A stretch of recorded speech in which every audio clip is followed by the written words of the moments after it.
ہے اس نے کہا کہ یہ جو آپ لوگوں نے یہاں پہ شروع کیا ہوا ہے اس وقت دھاندلی کا ایک طرز عمل، جس کے ذریعے سے آپ نے جتنے بھی پاکستان کے اندر ذرائع ہیں، جو ذرائع ابلاغ ہیں، اظہار رائے کی، آزادی کی، پریس فریڈم کے جو ذرائع ہیں، وہ سارے کے سارے ذرائع وہ بند کیے گئے ہیں۔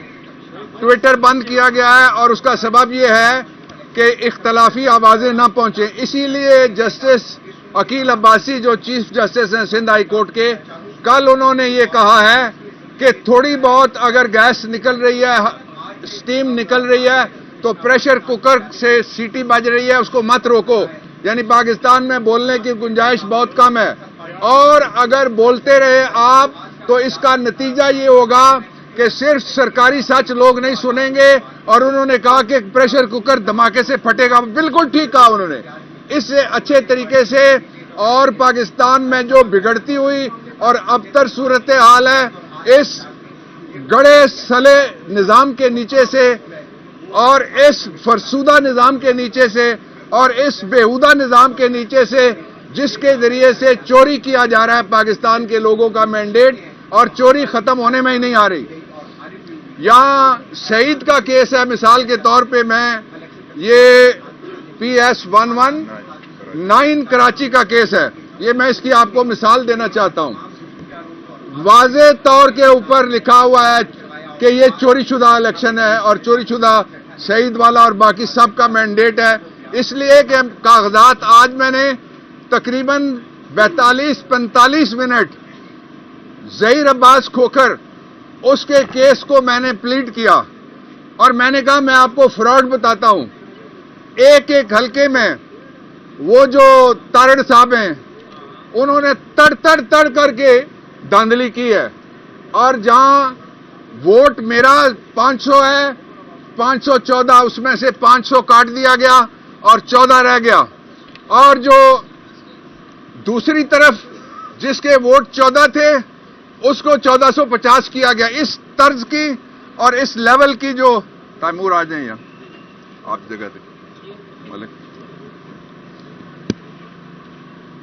دھاندلی کی گئی ہے۔ ابھی تیمور ملتان سے آئے ہیں، 107 ووٹ کا فرق ہے، 104 ووٹ کا ان کا فرق ہے۔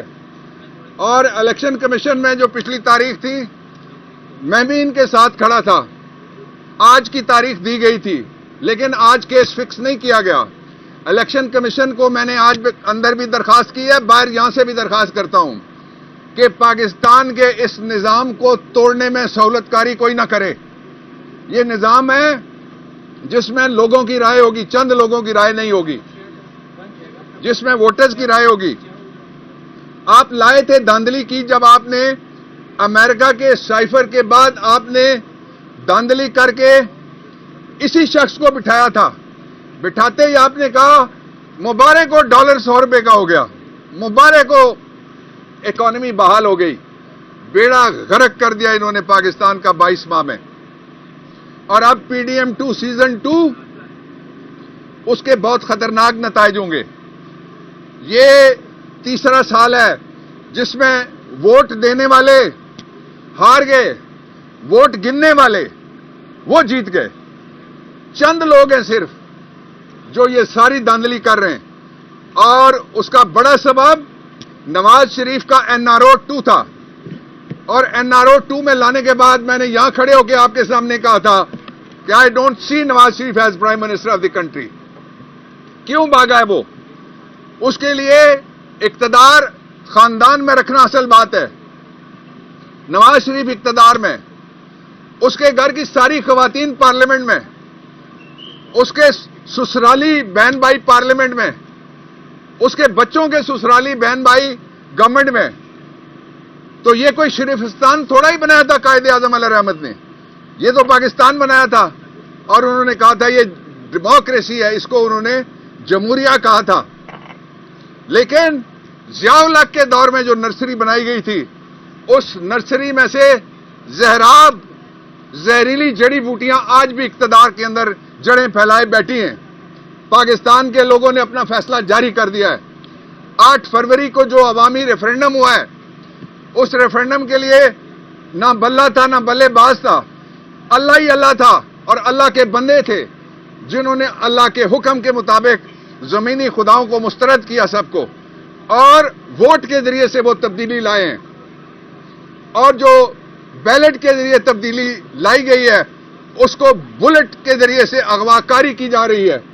ہمارے M N As gun point پہ اغوا کیے گئے، ہمارے M P As gun point پہ اغوا کیے گئے۔ 3 جگہ لیجٹمیٹ حکومت اگر بنتی ہے، آج بنے کل بنے، پاکستان تحریک انصاف کا رائٹ ہے، اور یہ پاکستان کے ان لوگوں کا رائٹ ہے بیسیکلی جن لوگوں نے ووٹ دیے ہیں۔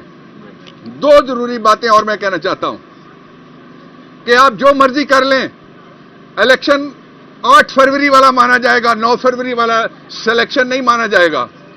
اور آپ نے دیکھا جو ڈرامہ کرتے تھے، ایک دوسرے کے خلاف باتیں کرتے تھے، نتیجہ کیا نکلا؟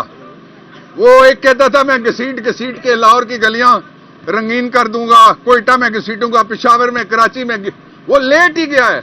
کوئٹہ میں بھی لیٹا، پشاور میں بھی لیٹا، لاہور میں بھی لیٹا، کراچی میں لیٹا، اور لیٹے ہوئے بھی اس نے اپنے ہاتھ سے کمال کی ایک چیز نہیں چھوڑی، چیری بلاسم، وہ اس نے پکی پکڑی ہوئی ہے۔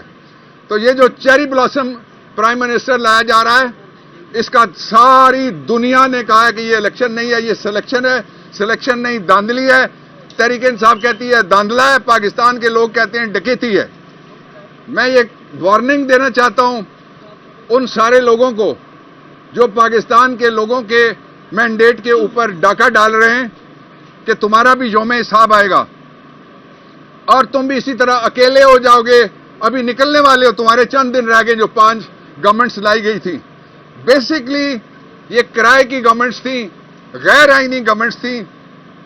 جو ہی یہ جائیں گی ان کے خلاف آرٹیکل 6 لگتا ہے، اور دھاندلی کا جو بھی ذمہ دار ہے اس کے خلاف بھی آرٹیکل 6 لگتا ہے۔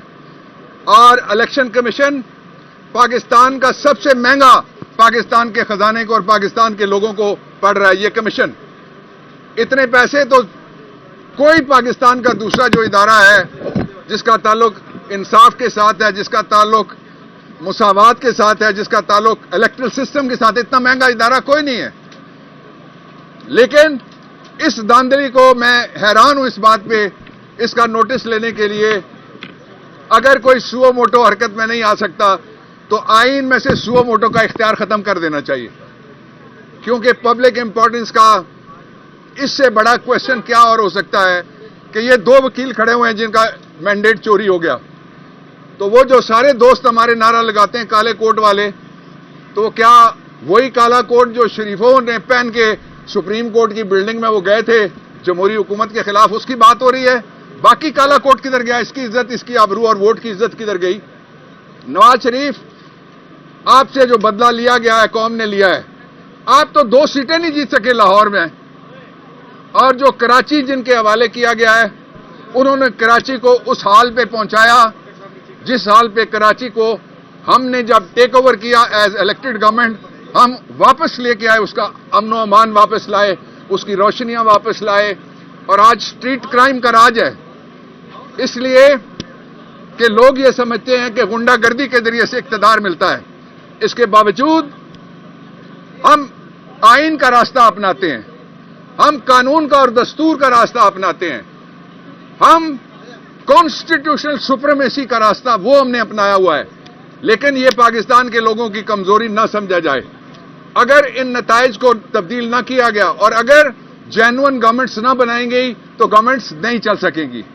میں آخری بات یہ کہنا چاہتا ہوں کہ آج کے دن میں کسی شعبہ زندگی کا کوئی ایسا ادارہ نہیں بچنے دیا گیا جس میں ایک شخص کو اور ایک خاندان کو اور چند لوگوں کو اقتدار میں لانے کے لیے اس کو استعمال نہ کیا گیا۔ یہ اداروں کے ساتھ کھلواڑ ہو رہا ہے، یہ بند کرنا چاہیے۔ Thank you.